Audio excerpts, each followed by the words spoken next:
Bienvenue à cette nouvelle présentation. Aujourd'hui, nous allons parler Linux. Nous allons parler d'un système d'exploitation qui s'appelle Linux et nous allons voir quels sont les avantages d'utiliser ce système d'exploitation. Pour commencer, Linux est un système d'exploitation gratuit, c'est-à-dire il est gratuit, tout le monde peut installer Linux sur son ordinateur, d'accord? Et il est open source, c'est-à-dire la source Linux est ouverte à tout le monde, les développeurs qui s'y intéressent. Ok? Il est d'une très bonne sécurité, c'est-à-dire vos données, lorsque vous êtes un utilisateur de Linux et que vous avez des données sur votre système, ces données ont c'est-à-dire vous avez la possibilité d'un d'un très bon niveau de sécurité sur Linux. D'accord? Il est aussi très stable. Il permet de faire du high performance computing, du clustering. D'accord? Un peu plus facilement pour ceux qui font des calculs sur des super calculateurs. Donc, il est mieux approprié pour faire ce type de calcul-là. OK? Donc, là, nous allons commencer et je vais vous montrer quelques commandes essentielles sur Linux, quelques commandes basiques sur Linux qui vous permettra une sorte de prise en main de ce qu'il commence à utiliser le système d'exploitation Linux. Donc là, je suis sur Windows, ok, je suis pas sur Linux, mais maintenant sur Windows, nous avons accès à ce qu'on appelle le WSL. Le WSL, c'est Windows Subsystem for Linux, qui est une fonctionnalité de Windows qui permet d'installer un sous-système Linux sur Windows. D'accord? Donc là, vous pouvez le voir, j'ai Ubuntu 22.04.1 LTS, c'est-à-dire là, j'ai accès à un shell Linux sur Windows. D'accord? Donc, si je veux écrire mes commandes Linux, si je veux travailler sur Linux, je n'ai qu'à cliquer là, puisque je l'ai déjà installé. Donc là, je vais le rétrécir un tout petit peu. Et de ce côté, je vais mettre ceci.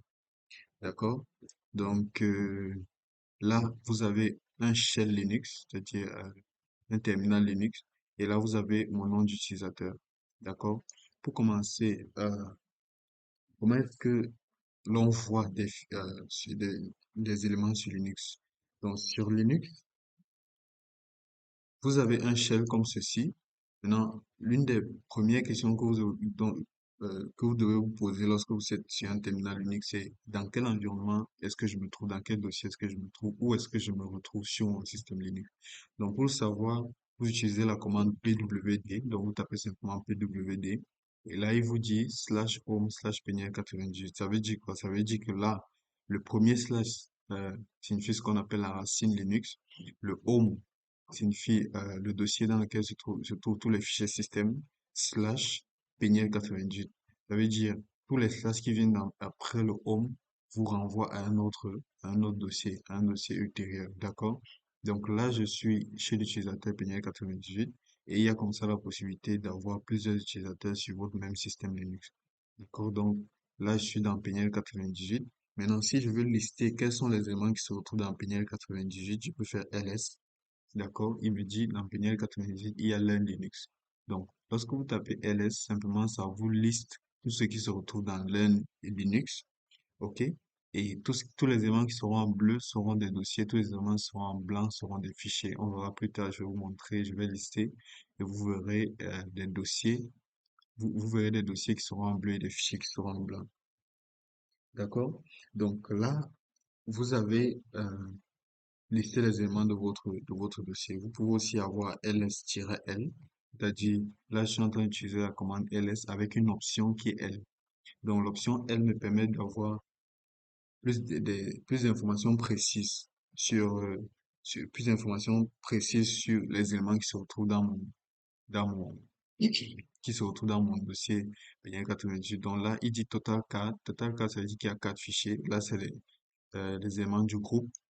Donc là, vous aurez comme ça plusieurs informations qui concernent ce fichier, mais je ne veux pas aller dans plus de détails parce que là, comme nous l'avons dit au départ, nous ne ferons que les bases Linux, mais sachez qu'avec ls-l, vous aurez des informations plus précises sur les éléments qui se retrouvent dans vos dossiers. D'accord?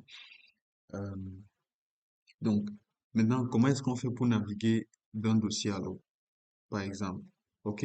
Donc là, si je tape pwd, je suis dans Peniel 98. Comment je fais par exemple pour entrer dans le dossier LN, dans le dossier Learn Linux? Donc pour le faire, j'utilise la commande cd. Donc j'utilise cd, OK? Suivi du chemin dans lequel je veux aller. Donc cd signifie Change Directory.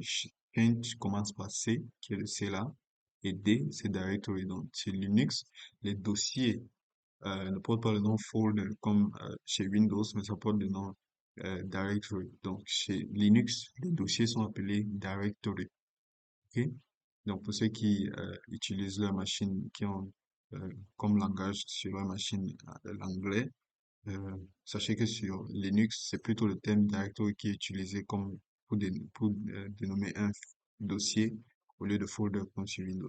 Donc là, si je tape cd, je dois taper quel est le chemin dans lequel je vais aller. Donc cd, learn Linux, OK, me renvoie dans ce dossier learn Linux. Donc là, je ne suis plus dans Pinière 98, mais je suis dans learn Linux.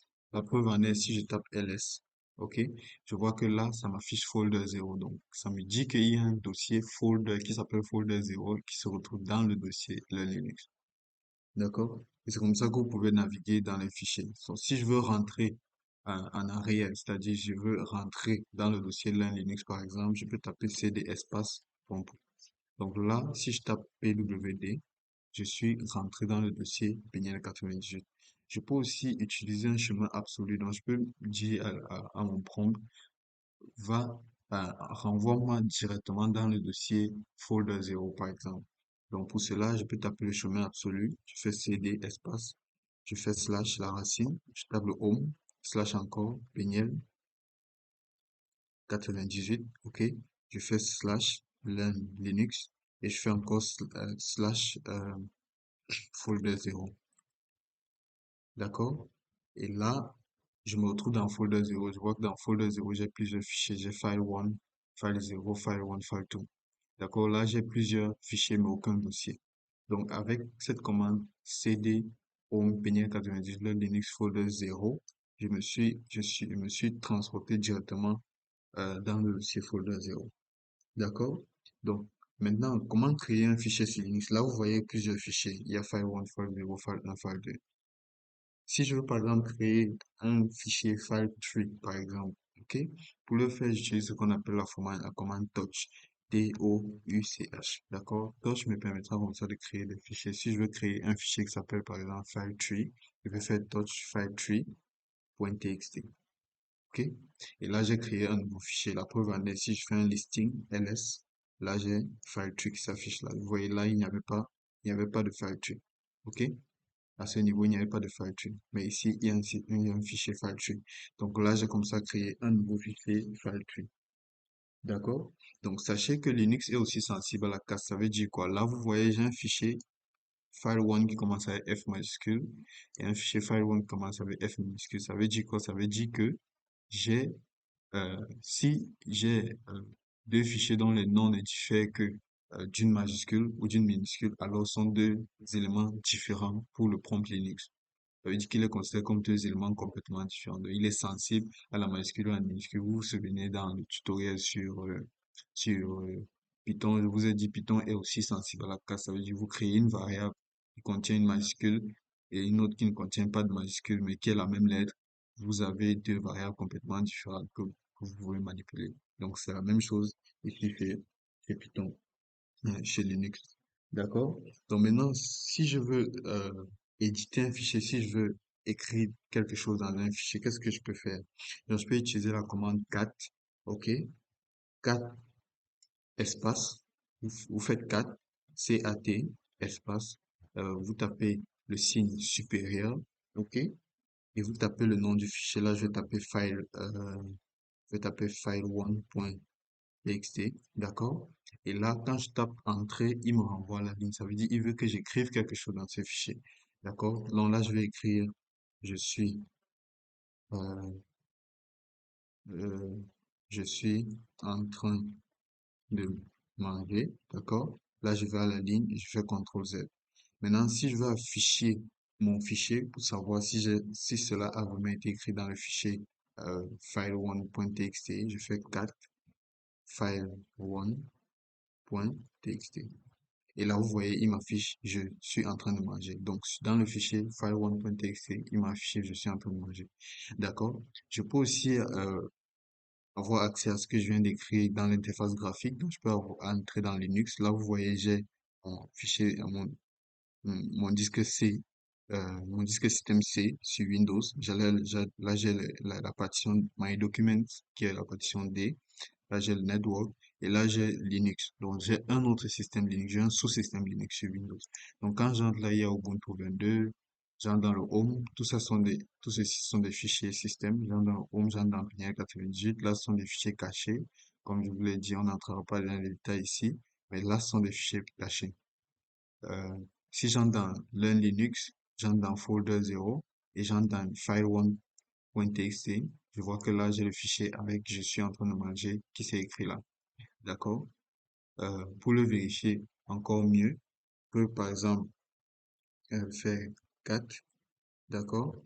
Je fais 4 espace supérieur file1.txt. D'accord? Et là, j'écris, euh, qu'est-ce que je peux écrire? Euh, je suis à la maison. D'accord? Et là, je fais CTRL Z. D'accord? Si je fais 4 file1.txt, là, vous voyez, je suis à la maison. D'accord? Que je viens d'écrire. Donc là, vous voyez, comme ça, je peux éditer mes fichiers. D'accord? Donc, cette commande 4 est une commande très importante qui vous permettra de faire euh, de l'édition de fichiers. Mais sachez que cette commande est très limitée parce que là, vous pourrez éditer vos fichiers, mais vous ne pourrez pas aller plus loin. C'est-à-dire, il y a beaucoup de choses que vous ne pourrez pas faire. Donc, il y a une autre, euh, on verra peut-être ultérieurement comment éditer un fichier dans le terminal Linux d'une meilleure façon, ok, en utilisant ce qu'on appelle le nano ou le VI sur, sur Linux. Donc là, on verra plus tard les commandes essentielles pour le faire. Donc maintenant, si vous voulez par exemple créer un dossier Linux, comment est-ce qu'on le fait?